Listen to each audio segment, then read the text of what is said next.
అయ్యా red book లో నేను ఏం చెప్పా, రెడ్ బుక్ గురించి నేను చాలా క్లారిటీ ఇవ్వాలనుకుంటున్నాను ఈరోజు. నా ప్రతి స్పీచ్ చూడండి, ఎవరైతే చట్టాలు ఉల్లంఘించి కార్యకర్తల్ని ప్రజల్ని ఇబ్బంది పెట్టారో వాళ్ళని నేను వదిలిపెట్టాను అని స్పష్టంగా హామీ ఇచ్చాను.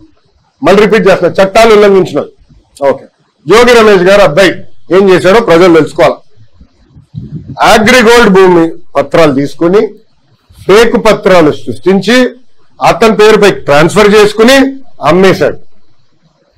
అగ్రిగోల్డ్ బాధితులు చాలా మంది ఇప్పటికీ ఇబ్బంది పడుతున్నారు, వాళ్ళకి రావాల్సిన డబ్బులు ఇంకా చాలా ఉన్నాయి. అగ్రిగోల్డ్ భూముల పైన ఫేక్ పత్రాలు సృష్టించి అమ్మేశాడు, డబ్బులు సంపాదించాడు. అంటే యాక్షన్ తీసుకోకూడదా తెలుగుదేశం, జనసేన, భారతీయ జనతా పార్టీ ప్రభుత్వం? రేపు లిక్కర్లో కూడా యాక్షన్ తీసుకుంటాం, ఇసుక దండాల్లో కూడా యాక్షన్ తీసుకుంటాం. అంటే అడ్డగోలుగా ప్రజల భూమి దోచేసా మేమేం పట్టించుకోకూడదా? నేను ఆనాడు హామీ ఇచ్చా, ఊరూరు మాట్లాడా ఎర్ర బుక్ గురించి. ప్రజలకి నేను హామీ ఇచ్చా, ఎవరైతే చట్టాన్ని ఉల్లంఘించారో వాళ్ళని నేను వదిలిపెట్టే ప్రసక్తే ఉండదు అని నేను ఊరూరు మాట్లాడాను స్వామి. ఎర్ర బుక్ పట్టుకుని తిరిగా చూపించా ప్రజలకి. అందుకే ప్రజలు మాకు అంత అద్భుతమైన మ్యాండేట్ ఇచ్చారు. దాని ఒక్కోళ్ళే కాదు, అందరం కలిసికట్టుగా పోరాడడం. దాంట్లో భాగంగా రెడ్ బుక్ ఒక మ్యాండేట్ మాకు. నేను ఊరూరు చూపించా రెడ్ బుక్. నేను ప్రతి పబ్లిక్ మీటింగ్ లో చూపించా. ప్రజల నిన్న ప్రతి నియోజకవర్గంలో మేము గెలిచాం. సో ప్రజలు మాకు అంత క్లియర్ మ్యాండేట్ ఇచ్చారు. సో ప్రజలు కూడా చాలా క్లియర్ గా ఉన్నారు, ఎవరైతే తప్పు చేశారో వాళ్ళు వదిలిపెట్టొద్దని క్లియర్ గా చెప్తున్నారు. అది అమలు చేస్తాం. మంగళగిరి అంటే లక్ష్మీనరసింహ స్వామి గుడి, లక్ష్మీనరసింహ అంటే మంగళగిరి. అలాంటి గుడిలో ఉదయం పూట ఉచిత ప్రసాదం దొరకట్లేదని చెప్పి భక్తులకి ఎన్నో ఫిర్యాదులు వచ్చినాయి. అలానే మెట్ల మార్గం కానీ, పెద్ద కొనేరు కానీ, ఈ పనులన్నీ అలానే ఉండిపోయింది. సో వాటి మీద ఏదైనా పరిశీలన చేసే అవకాశం ఉందా? మీ అందరూ తెలుసు, ఎన్నికల ముందల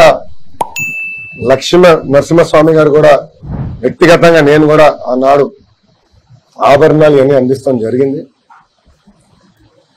చాలా మంది నాకు వచ్చి చెప్పారు, మొత్తం గుడిని, ఓనేరుని, పానకాల స్వామి కూడా మొత్తం ఆ ప్రాంతం అభివృద్ధి చేస్తే బాగుంటుందని చెప్పారు.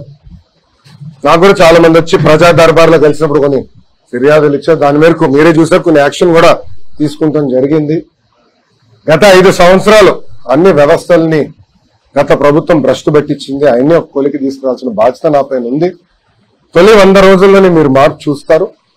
గుడికి వచ్చేగల నేను అనేక మందితో మారుతున్నా, ప్లానర్స్ తో డిస్కస్ చేస్తున్నా, ఎలా చేస్తే బాగుంటుంది, అభివృద్ధి ఎలా చేస్తే బాగుంటుంది, గెస్ట్ హౌస్లు, కాటేజీలు ఎక్కడ ఏర్పాటు చేయాలి, భక్తులకి ఎలాంటి ఇబ్బంది లేకుండా మనం గుడిని అభివృద్ధి చేస్తే బాగుంటుంది ఆలోచనతోనే ఉన్నా. వాళ్ళతో చర్చించా. అది త్వరలోనే ఆ మాస్టర్ ప్లాన్ ప్రజల ముందర పెడతా. ఇంకా మంగళగిరి నియోజకవర్గంలో ట్రాఫిక్ కూడా చాలా పెద్ద సమస్య మనకి. ఆల్రెడీ కేంద్ర ప్రభుత్వ సంస్థతో నేను మాట్లాడాను, వాళ్ళు రమ్మని చెప్పా. కమిషనర్ గారి కాంటాక్ట్ నెంబర్ ఇచ్చాను, అధికారుల నెంబర్ కూడా ఇచ్చాను. వాళ్ళందరూ కూర్చొని ఒక మాస్టర్ ప్లాన్ తయారు చేయమని. అంటే ట్రాఫిక్ మేనేజ్మెంట్ ఎట్లా చేయాలి, ఎక్కడ ట్రాఫిక్ లైట్స్ రావాలి, అండర్ పాస్లు రావాలి, మొత్తం మాస్టర్ ప్లాన్ తయారు చేయాలని లక్ష్యంతో మేము పనిచేస్తాం.